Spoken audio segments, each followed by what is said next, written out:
"If you ever touch my daughter again, you're fired on the spot."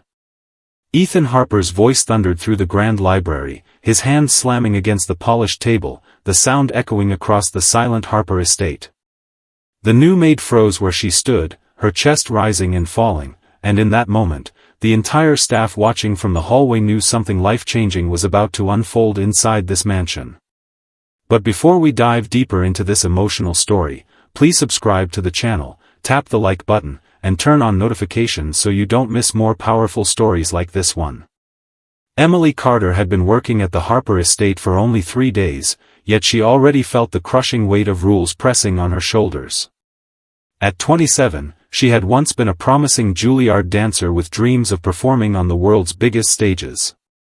But when her mother fell seriously ill, Emily abandoned everything, her scholarship, her passion, and her future, to work any job she could find, just to keep her mother's treatment going. Now she was here, in a $25 million mansion in Seattle's affluent Medina neighborhood, carrying a thrift store backpack and wiping spotless surfaces in rooms that smelled of wealth and silence.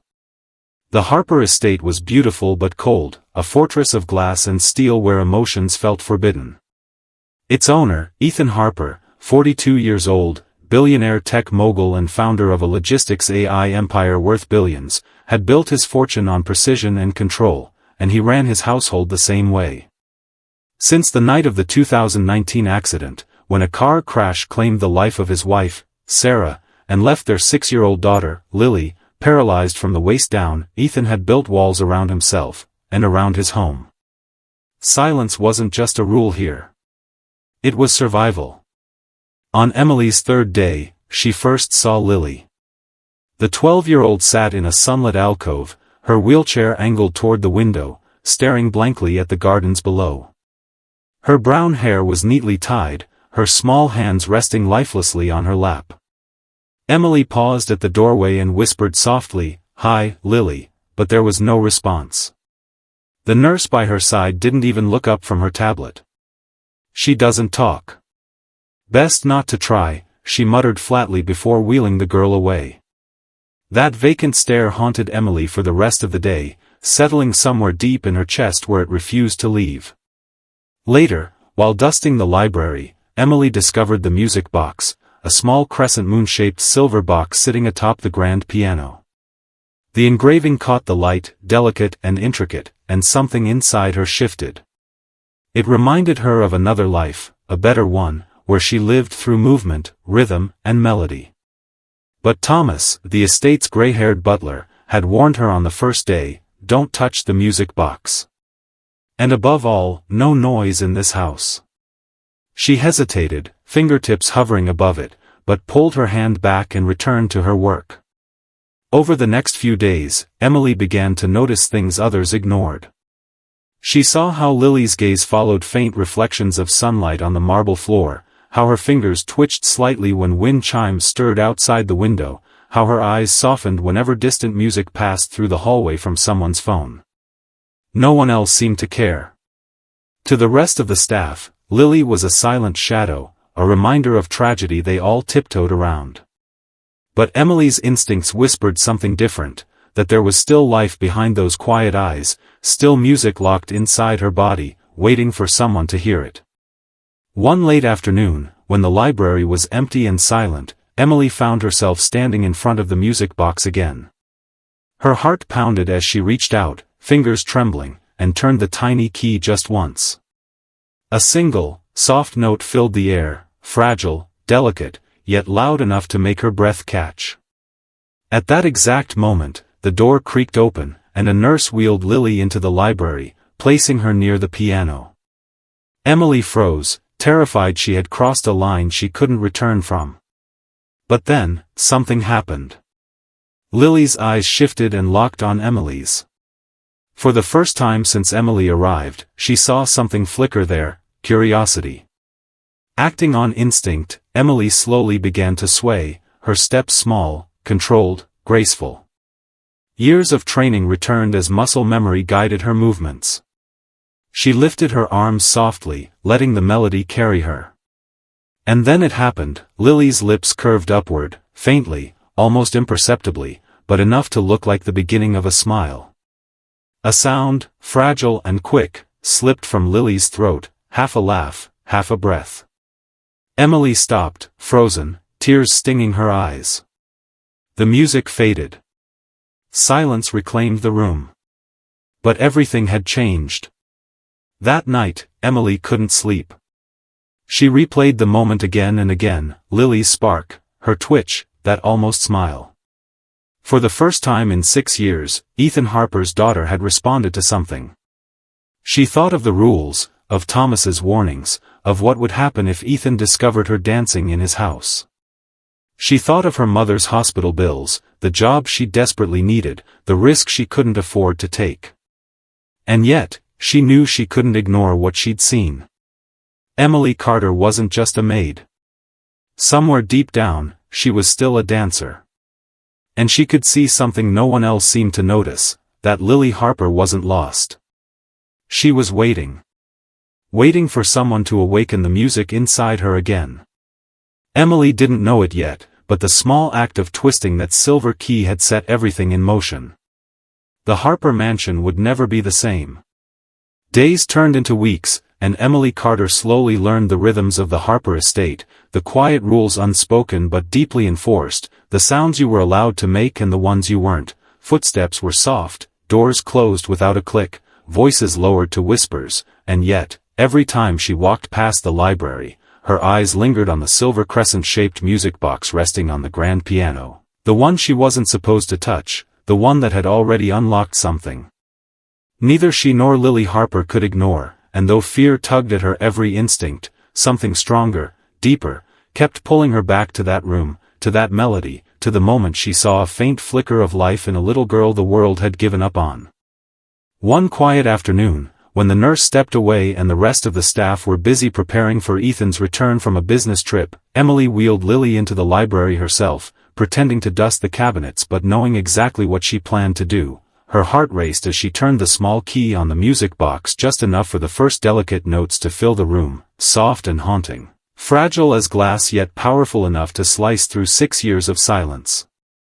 Lily's gaze, usually distant and unfocused, shifted instantly, locking onto the tiny spinning crescent with an intensity Emily hadn't seen before, and Emily smiled softly, leaning closer to whisper, "Do you hear it, sweetheart?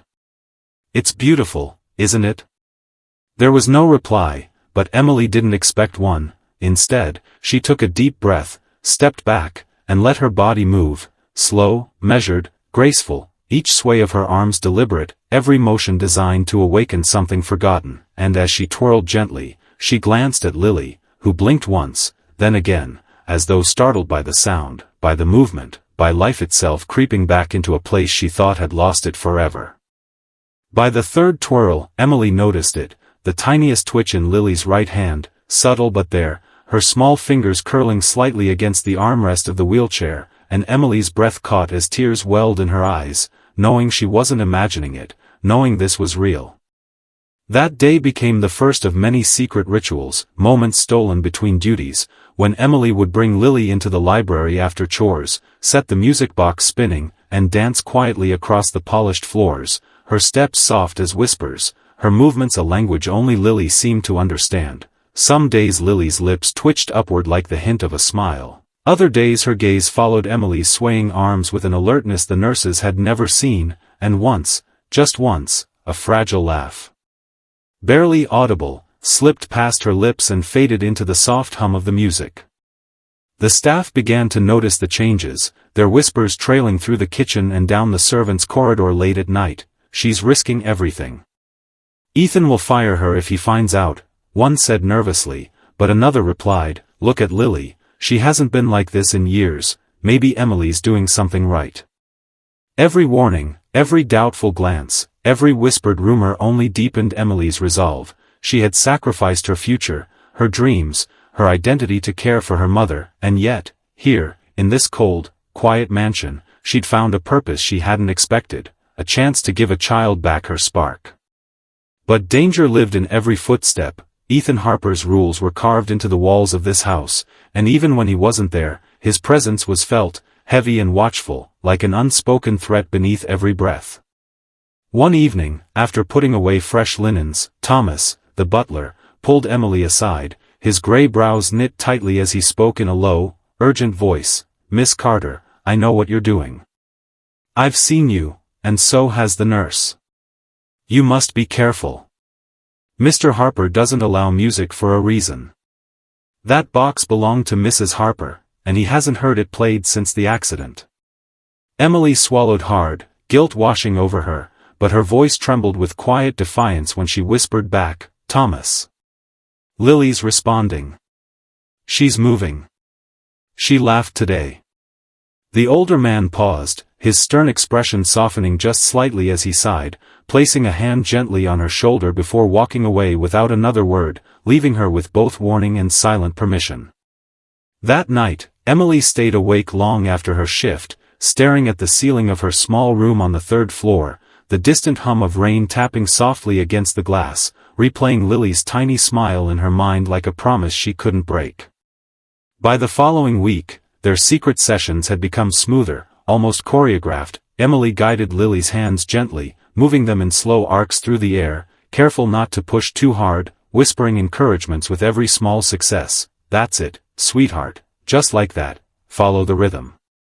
And Lily, still silent, still fragile, began responding in ways no one thought possible, fingers curling, wrists rotating, tiny movements that, to the untrained eye, might seem meaningless, but to Emily, they were miracles unfolding right before her. Sometimes, though, the fear threatened to undo her courage. Twice she nearly got caught, once by a passing maid who gasped softly before walking away with wide, conflicted eyes, and another time when the nurse paused at the door, lips pursed as though ready to report her, only to leave in silence after watching Lily's steady gaze for a long, frozen moment. But the greatest danger was still ahead, and Emily knew it. Ethan Harper was returning earlier than expected from his overseas meetings, his temper still raw from a failed $10 million deal, and the entire estate braced itself for his storm. That Saturday evening, as twilight bled into the Seattle skyline, Emily wheeled Lily into the library again, her chest tight with nerves but her determination unshaken. The music box played softly, the faint waltz floating like a secret between them, and Emily danced slowly across the room, her soft slippers gliding over the polished oak, Lily's tiny hands trembling slightly in her lap as if trying to imitate the motion. A breakthrough Emily could hardly believe. The moment felt fragile, untouchable, until the heavy footsteps approached, slow and deliberate, and a voice, deep and sharp, sliced through the music like a knife. "What is happening here?" Emily froze mid-step, her head snapping toward the doorway where Ethan Harper stood, his damp overcoat still clinging to his shoulders from the rain, his piercing gaze locked on her, unreadable, but burning with something between fury and disbelief, and in that suspended heartbeat, the music. Ethan Harper stood frozen in the doorway, rain dripping from his overcoat, his jaw tight, his eyes sharp as knives as they locked on Emily Carter, who was still in mid-turn, her arms extended, her breath caught in her chest, the soft melody of the music box fading into silence between them, and for a moment, time itself seemed to stop inside the Harper library, the air so tense it felt heavy, suffocating, ready to shatter with a single word. Then his voice came, low at first but trembling with anger. "What, exactly, do you think you're doing?" Emily's lips parted but no words came out, her throat dry, her mind racing through excuses she knew he wouldn't believe, her heart pounding so loud she could barely hear herself think, until finally she managed to whisper, I was just helping her," but Ethan's voice roared over hers. "Helping her? By disobeying every rule in this house? By playing that music?" He strode forward, closing the distance between them in 3 sharp steps, his presence towering, his fury palpable, his hand slamming against the piano so hard the keys rattled. Emily flinched but stood her ground, her fingers trembling around the edge of Lily's wheelchair, her voice barely steady as she said softly, she was responding. "Mr. Harper, she was moving. I thought maybe, you thought," he snapped, his tone cutting through the room like broken glass, "you're a housekeeper, Miss Carter, not a doctor, not a therapist, not someone who gets to decide what's best for my daughter." His voice cracked slightly on the last word, and in that tiny break, Emily caught something unexpected, not just anger, but pain, deep and raw, the kind no wealth or control could ever hide. Still, she refused to back down, her voice shaking but firm as she replied, with respect, "Sir, maybe you're the one who doesn't see her anymore." The words slipped out before she could stop them, and the instant they hung in the air, Ethan's expression hardened, his shoulders stiff, his breathing sharp as thunder. Around them, 2 maids had stopped in the hallway, whispering nervously, and Thomas, the butler, appeared silently near the doorway, his face drawn and tense as though ready to intervene but knowing better than to step between his employer and anyone brave, or foolish, enough to defy him. Ethan straightened slowly, his voice low now, colder, more dangerous. "You're done here, Miss Carter. Pack your things. You're fired." Emily's chest tightened, the weight of those words crashing down on her like a blow, but just as she opened her mouth to protest, she felt it, a sudden pressure against her hand, faint but real, and then she saw it. Lily's small fingers curling slightly around hers. Her breath caught, her eyes darted down in disbelief, and before she could say anything, Ethan followed her gaze, and froze.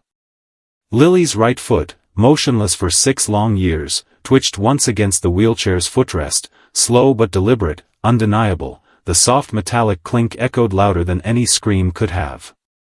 Ethan's eyes widened, his hand gripping the edge of the piano for balance as though the ground beneath him had shifted, his lips parting soundlessly while his mind struggled to process what he was seeing. Emily's voice, soft but steady now, broke the silence. She moved. "Mr. Harper, you saw it."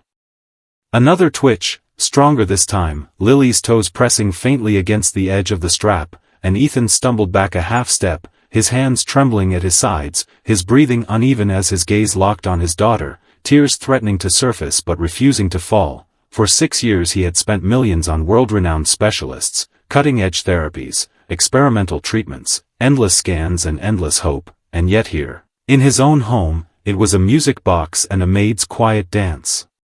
That woke something in her no doctor had been able to touch. He opened his mouth to speak but no words came, his throat tight, his entire body shaking under the weight of it, until finally he rasped, barely above a whisper, "Do it again."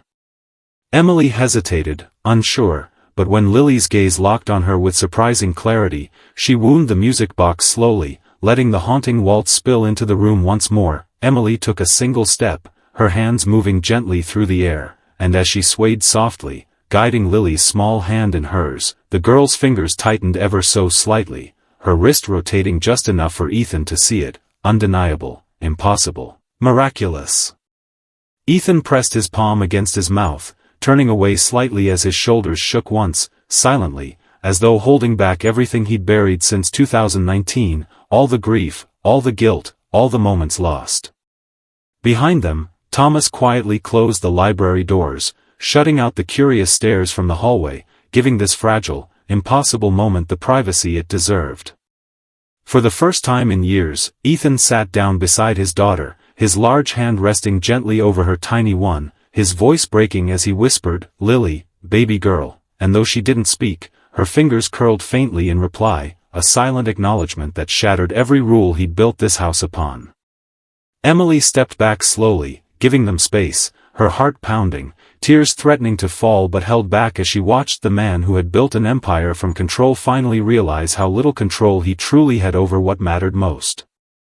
The music faded into silence, but the air remained charged, heavy with something unspoken yet undeniable, hope. Ethan finally looked up at Emily, his expression unreadable, his voice hoarse but steadier than before. "Not a word of this to anyone, not yet. Do you understand?" She nodded, whispering, "Yes, sir." He glanced back at Lily, then back at Emily, a silent war in his eyes between pride, fear, and a strange, reluctant gratitude he couldn't yet name. Without another word, he rose and walked out of the library, his footsteps unsteady but determined, leaving Emily kneeling beside Lily, tears slipping quietly down her cheeks as the little girl's tiny hand remained wrapped around hers. Outside, the storm that had been raging all evening softened into a quiet drizzle, as though even the rain itself paused to honor the moment. That night, long after the rest of the Harper estate had gone quiet, Ethan Harper stood in the hallway outside the library, his hand resting on the cold steel frame of the glass door, staring at the small silver music box sitting silently on the piano, its crescent-shaped lid closed as though hiding a secret too powerful to release again, and for the first time in years, he felt something he didn't know how to name. Fear, yes, but also hope, fragile and terrifying, a hope he had buried 6 years ago, the night of the accident, when Sarah's laughter vanished forever and Lily's legs stopped moving, leaving him to build walls so high that even he forgot what life beyond them looked like. He didn't sleep much that night. Instead, he sat in his study, staring at old photographs of Sarah holding a tiny Lily in her arms, Sarah's smile bright and unrestrained, Lily's eyes wide and alive, and he wondered when he had stopped believing that smile could ever return. The next morning, Ethan didn't fire Emily. He didn't summon her, didn't confront her, didn't even speak about what he had seen the night before. Instead, he became a shadow in his own home, silently watching from doorways and half-open blinds as Emily worked with his daughter in quiet, stolen moments between chores. The same library transformed into something unrecognizable, no longer a cold, untouched museum of rules but a sanctuary filled with motion, with soft melodies and whispers of possibility.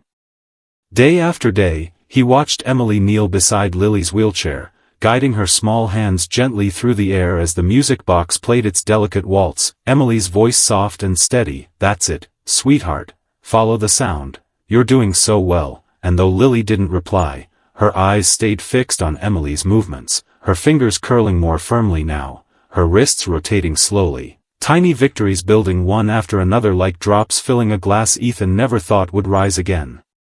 At first, Ethan told himself he was only observing because he needed proof, because the rational part of him demanded data, results, something measurable to justify what he had seen, but deep down, he knew it wasn't logic keeping him there, hidden in shadows while Emily and Lily created their quiet miracles. It was longing, raw and unspoken, the aching desire of a father who had spent 6 years pretending not to want what he feared most, hope.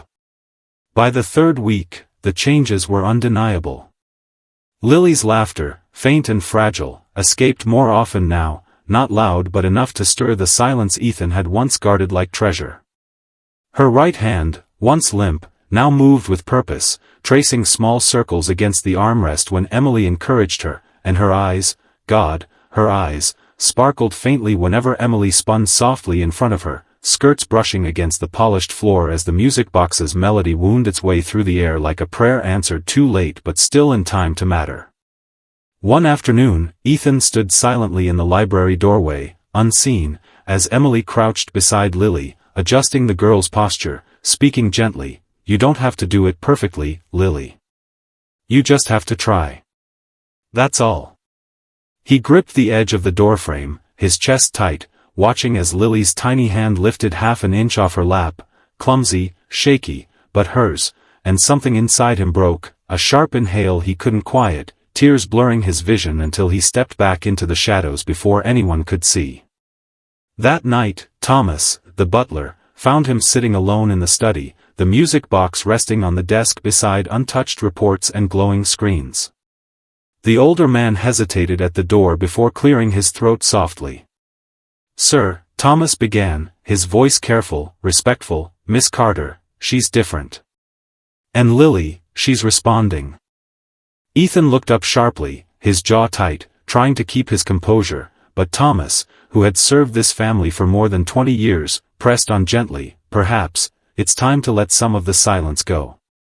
For a long moment, Ethan didn't answer, his gaze fixed on the photograph of Sarah on the desk, her laughter frozen in time, until finally, he whispered, "That song. Sarah used to play it on the piano." Thomas nodded slowly, his expression softening, "I know, sir." The butler set down a thin file on the desk before leaving without another word. Ethan stared at it for a long time before finally opening it, his brows furrowing as he scanned the pages. Emily Carter's background, her Juilliard acceptance letter, the scholarship she'd walked away from, the years spent caring for her ailing mother, the sacrifices layered one upon another until she ended up here, cleaning rooms instead of filling stages, her life rewritten not by failure but by duty and love. Something in Ethan's chest shifted as he read, a quiet recognition threading through his guarded heart, a mirror reflecting his own story back at him, two people who had lost almost everything, still standing because someone they loved needed them to.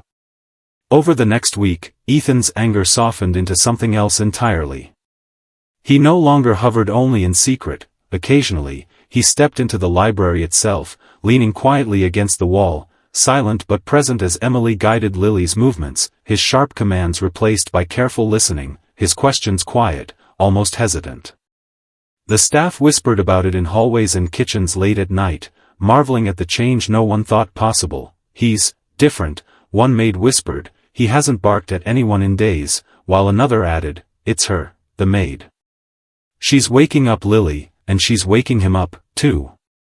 But Ethan barely noticed them anymore. All that mattered was Lily's progress, each twitch, each small motion, each flicker of awareness, and the way Emily's patience coaxed life back into his daughter in ways specialists and machines never could. One rainy evening, as the soft patter of droplets tapped against the glass walls, Ethan sat quietly on the piano bench while Emily worked with Lily, his large hands resting against his knees, his gaze fixed on his daughter's determined expression. "You used to play this," Emily said softly without looking at him, her voice careful, respectful. He nodded slowly, his throat tight. "Sarah, she loved it. She'd sit right here, play that song over and over while Lily danced." His voice cracked slightly, and Emily glanced at him briefly but said nothing, letting the silence stretch, not heavy this time but warm, fragile, alive. It was the first time he had spoken Sarah's name aloud in months. By the end of that week, something unspoken had begun to shift inside Ethan. For years, his empire had been built on control, every algorithm, every system, every person serving a role in a machine he could predict and command, but life, he was slowly realizing, wasn't meant to be controlled, not this, not Lily, not healing. And for the first time since 2019, Ethan Harper found himself sitting in the library late at night, long after Emily had gone to bed, winding the music box himself, letting its delicate waltz spill into the empty room while he closed his eyes and imagined Sarah's laughter, Lily's small feet spinning clumsily across the marble, and a home not bound by silence but filled with sound again. Spring sunlight poured softly through the Harper estate's glass walls, filling the library with a quiet warmth as Ethan Harper stood near the doorway, his chest tight, his hands clasped behind his back, watching Emily Carter kneel beside Lily's wheelchair. "Are you ready, sweetheart?" "Just one step," Emily whispered, fastening the small braces around Lily's legs, her voice calm, steady, full of faith. Lily nodded faintly, her dark braid resting on her shoulder, wide eyes alert, determination shining where once there had been only emptiness. The silver music box sat open on the piano, its crescent spinning slowly, the soft waltz filling the air, the same melody Sarah used to play when Lily danced barefoot in this very room. Ethan swallowed hard, memories flooding back, his grip tightening on the doorframe as Emily guided Lily to her feet, one hand steadying her, the other holding her trembling palm. "You can do this," Emily whispered, her forehead almost touching Lily's. "I'm right here." Lily's legs shook violently, unused muscles straining against gravity, but her gaze locked on Emily's, and then it happened, one small step forward, shaky but real. Ethan's breath caught, his hand pressed to his chest as the sound of the braces clicking softly against the polished floor filled the silent room like thunder. "Good, sweetheart, one more," Emily whispered, her voice breaking with quiet pride. Lily moved her second foot forward, steadier this time, her fingers tightening around Emily's hand, and then, impossibly, she laughed, soft, breathless, a sound Ethan hadn't heard since Sarah was alive. It broke something deep inside him, years of silence unraveling in one moment of fragile joy. By the third step, Lily wobbled, her knees locking before Emily caught her carefully, lowering her gently back into the wheelchair, whispering, "It's okay, you did it, Lily. You stood, you walked." The little girl rested her head against Emily's shoulder, breathing hard, tears clinging to her lashes, and Ethan finally stepped forward, his throat tight, his voice low and trembling, "I'm so proud of you." Lily turned slightly, her small hand brushing his, and though she said nothing, her faint smile told him everything words couldn't. Behind them, Thomas stood frozen in the doorway, two maids quietly covering their mouths, tears in their eyes as they witnessed the impossible, the house that had been silent for 6 years now echoing softly with life again. Later that evening, as the soft waltz played faintly in the background, Ethan called Emily into his study. The room was quiet, lit by warm golden light, and for the first time, his gaze on her carried no distance, only gratitude. "Miss Carter," he said softly, "you're no longer a housekeeper here. From today, you're Lily's therapist, and I'll take care of your mother's medical expenses." Emily froze, her breath catching, tears welling in her eyes. "Thank you, for trusting me," she whispered, her voice trembling. Ethan shook his head slowly, his voice rough but steady. "No, Emily. I should be thanking you, for giving me back my daughter." In the weeks that followed, the Harper estate transformed from a cold, silent fortress into a home filled with sound again. Music drifted softly through the halls, Lily's laughter echoed faintly against the glass walls, and sunlight seemed warmer somehow, touching every corner differently than before. Lily's progress was slow but steady, one lifted hand, 2 steady steps, the smallest of smiles, and every milestone brought Ethan closer to something he thought he'd lost forever: hope. One quiet night, long after everyone had gone to bed, Ethan sat alone in the library, the music box resting open on the piano. He twisted the key, letting the delicate melody fill the room, and for the first time in 6 years, he allowed himself to close his eyes and remember Sarah, not with pain this time, but with gratitude, knowing her love still lived here, in Lily's steps, in Emily's strength, and in the sound of music returning to his home. Thank you for watching until the end. If this story touched your heart, please subscribe, like, and share to support our channel. Your support means the world, and we promise more powerful stories are coming soon.